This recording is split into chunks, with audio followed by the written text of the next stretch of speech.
sonke siyindlunkulu into nje esethi sihlangane sonke lapha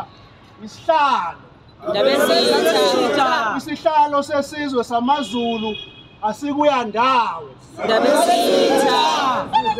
inkinga nabo bonke laba abasimangaleleyo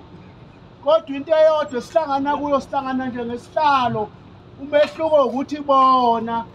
bafuna ukuthi ohleze esihlalweni avotelwe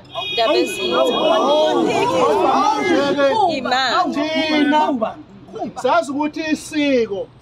inkosi ithi yehla nje ibivuka futhi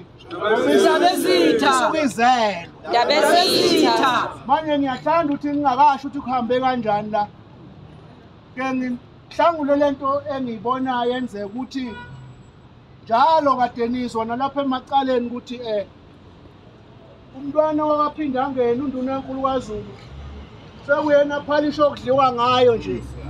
ekuseni emini ntambama umntwana WakwaPhindangene abantu bahlala nje bebhekene naye into engibona ukuthi yiphutha elikhulu ngoba lo muntu omdala uneminyaka ewu-94 kodwa manje ukuthi achashwe ngenhlamba wonke umuntu akhulume ngaye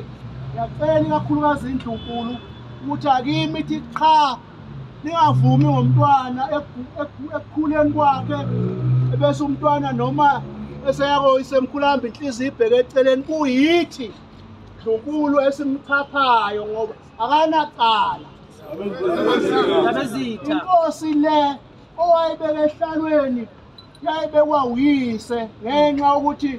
wakhomba umntwana enkosi ukuthi abambe ngaleyo ndlela wayeqonda ukuthi phela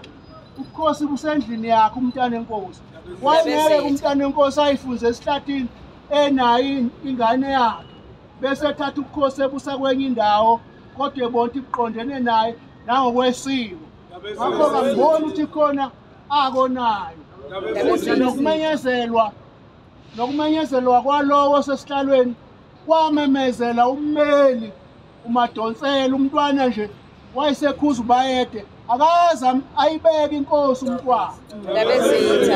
manje akayeke ukuthi lokho ezondwa sengathi uye umntwana wabeka inkosi kodwa inkosi yabekwa uyise